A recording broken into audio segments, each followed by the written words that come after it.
Good afternoon, and welcome. The question we are exploring today is one that lies at the very heart of our global food supply, our environment, and our future. Is it ethical to use genetically modified organisms or GMOs in our food? This is a topic that evokes strong opinions, touching upon complex issues of food security, environmental sustainability, and corporate responsibility. To help us navigate this intricate subject, I am joined by two distinguished guests. Dr. Samuel Chen is a renowned plant biotechnologist whose work focuses on developing climate-resilient crops. And Maria Flores is a sustainable agriculture advocate and the executive director of the nonprofit organization Earth-Rooted Solutions. We will begin with opening statements from each of our guests, followed by a moderated discussion, and we will conclude with our final remarks. Dr. Chen, let's begin with you. Thank you, Eleanor. To have a meaningful discussion, we must first be clear on what we are discussing. Genetic modification is a process that allows us to make specific, targeted changes to a plant's DNA. For centuries, humans have been modifying organisms through selective breeding.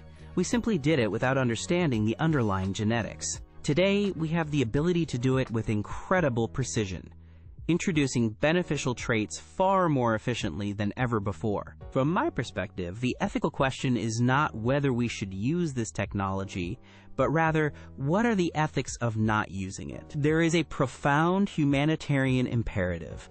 Consider the case of golden rice. This is rice that has been engineered to produce beta-carotene, which the human body converts into vitamin A. Vitamin A deficiency is a public health crisis in many parts of the world, causing childhood blindness and increasing the risk of death from common illnesses. Golden rice offers a practical, direct intervention that could save millions of lives and prevent irreversible suffering. To oppose it is to deny a health solution to those who are most vulnerable. Furthermore, as our global population moves towards 10 billion, and climate change puts unprecedented stress on our agricultural systems, we need every tool available to ensure food security. We are developing crops that can withstand drought, resist devastating pests, and grow in soil that was previously unusable.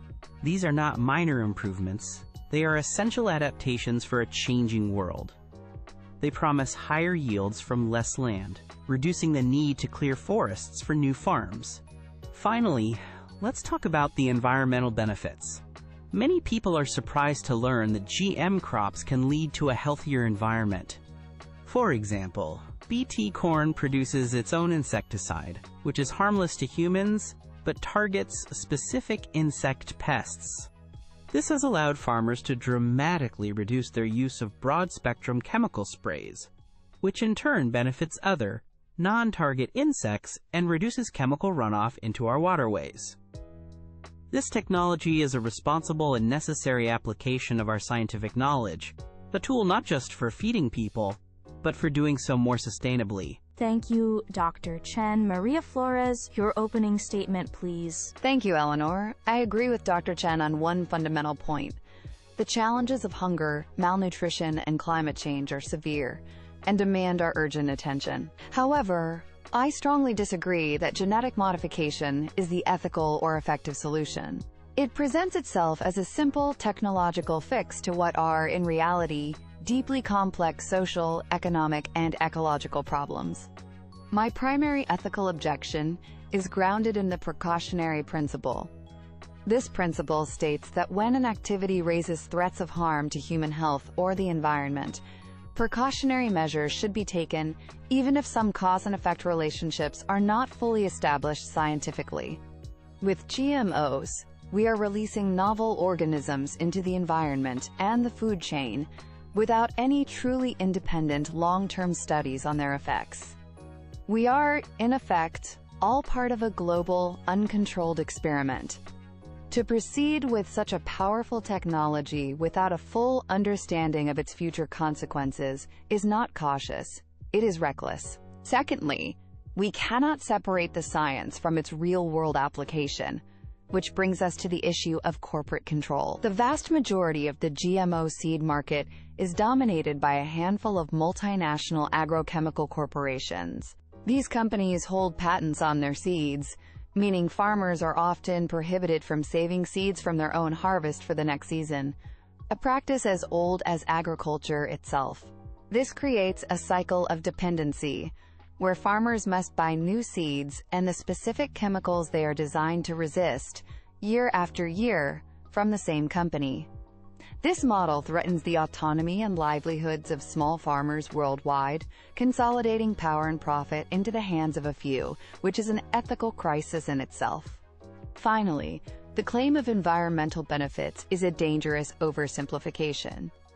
The widespread planting of crops engineered to be resistant to herbicides, like Roundup-Ready soy and corn, has led to a massive increase in the use of those herbicides.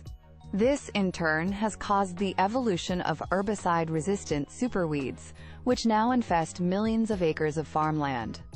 The response has been to use even more, and often more toxic, chemical cocktails. We are also seeing irreversible genetic contamination, where GMO crops cross-pollinate with non-GMO and organic crops, threatening biodiversity and the integrity of our entire agricultural ecosystem. The choice before us is not whether to accept or reject science. It is about what kind of food system we want to build. One based on diversity, resilience, and fairness, or one based on corporate-controlled monocultures. Thank you both for those comprehensive opening statements. Let's now move into our discussion. I'd like to pose some questions to explore these points further. Maria, I'll start with you. Dr. Chen presents a powerful humanitarian case with golden rice, suggesting it could prevent blindness and save lives. From an ethical standpoint, how do you weigh the potential, but as you say, unproven, long-term risks against such a tangible and immediate human benefit? That is the question that is often used to silence any form of criticism, and it is a compelling one. But it is also deeply misleading. Golden rice is presented as a techno-fix that allows us to feel we are solving malnutrition without addressing its root causes: poverty and a lack of access to a diverse, healthy diet. No child gets sick from a single nutrient deficiency. Their malnutrition is a result of a broader dietary failure. The most effective, resilient, and empowering solution is not to provide a single, patented crop. It is to support local food sovereignty, to help communities establish diverse gardens with leafy greens, sweet potatoes, and mangoes, all of which are rich in vitamin A and many other nutrients.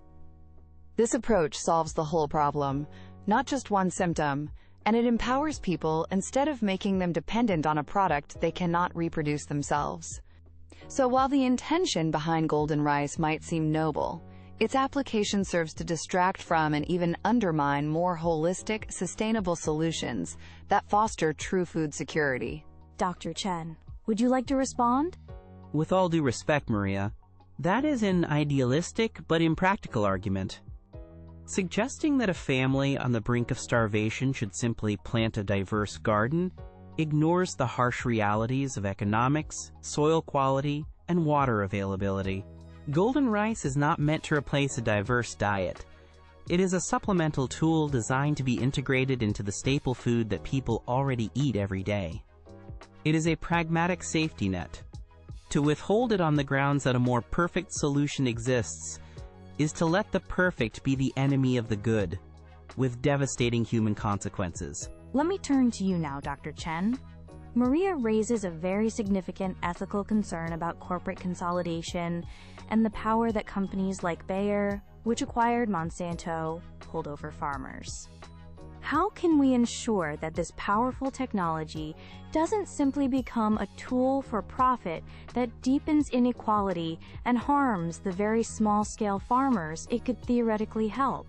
This is a valid and important concern, but it is critical that we separate the technology itself from the business models used to deploy it. The science of genetic modification is a neutral tool. Just like a computer or a tractor, the ethics of its use depend on who is wielding it and for what purpose. The issue of patents and corporate practices is a matter for regulators, policymakers, and antitrust laws.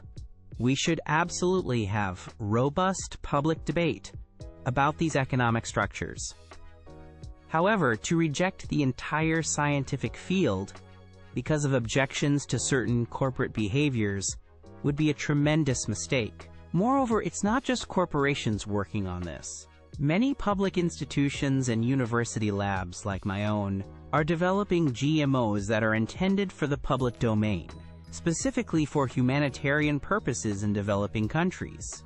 The solution is not to ban the technology, but to fund and support these public sector initiatives, ensuring that the benefits of genetic engineering are distributed equitably and do not exclusively serve corporate interests. Maria, let's return to the environmental point.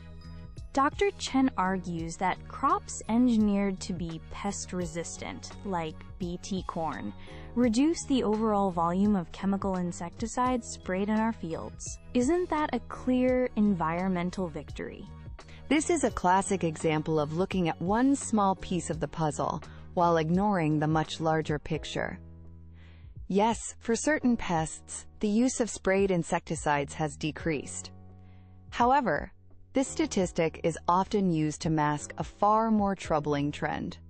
The dominant GMOs on the market are those engineered for herbicide resistance. Their introduction has been directly linked to a staggering increase, hundreds of millions of pounds, in the use of herbicides, particularly glyphosate. This has created an environmental disaster in the form of superweeds. These are weeds that have naturally evolved resistance to glyphosate due to overexposure, forcing farmers onto a chemical treadmill. They now have to use stronger, more toxic mixes of herbicides to control them. So we have not reduced our reliance on chemicals. We have simply shifted it from insecticides to herbicides, and in the process, we have created a new, more difficult problem. This is not an environmental victory. It is a chemical arms race, and the environment is losing. Dr. Chen, the issue of long-term safety is perhaps the most significant hurdle for public acceptance. Regulatory bodies in many countries have deemed these foods safe. Yet a deep public skepticism remains. How do you address that fear of the unknown? Why should the public trust the scientific consensus on this, when the consequences of being wrong seem so enormous? The trust gap is a serious challenge, and I believe the scientific community must do a better job of communicating our work. The fear often stems from a misunderstanding of the process. Genetic modification is a technique. It is not a single ingredient. Each GM product is the result of years of research and is subjected to a rigorous, multi-stage safety assessment process that is often far more thorough than what any conventional crop would ever undergo. We test for potential toxicity, allergenicity, and nutritional changes. The scientific consensus on the safety of currently approved GM foods is based on an overwhelming body of evidence, gathered over more than 2 decades from hundreds of independent research institutions worldwide. After billions of meals have been eaten, there has not been a single substantiated case of harm to human health. Ultimately, trust has to be based on this evidence, not on speculation and fear. The what-if questions can be paralyzing, but we have a responsibility to act on what the data tells us. The consensus is clear and consistent. To ignore it is to abandon the very principle of evidence-based decision-making. Thank you both. We are nearing the end of our time, so I would like to move to closing statements. Maria Flores, you have the floor. Thank you. The core of my argument is this. We are being asked to accept a technology with unknown long-term risks for benefits that primarily flow to large corporations. While better, more sustainable solutions are ignored, we must demand more than just corporate assurances of safety. We must insist on the precautionary principle. The health of our children and the biodiversity of our planet are not commodities to be gambled with for profit. Therefore, I urge consumers to demand transparency. We need clear, mandatory labeling of all GMO products, not as a warning, but as a basic right to know what we are eating and what kind of food system we are supporting with our money. Let us champion a different future for food, one built on the principles of agroecology, which works with nature's complexity, supports local farmers, and builds a resilient, diverse, and equitable food system for all. Thank you, Maria. Dr. Chen, your closing statement. I want to conclude by returning to the central point of my argument.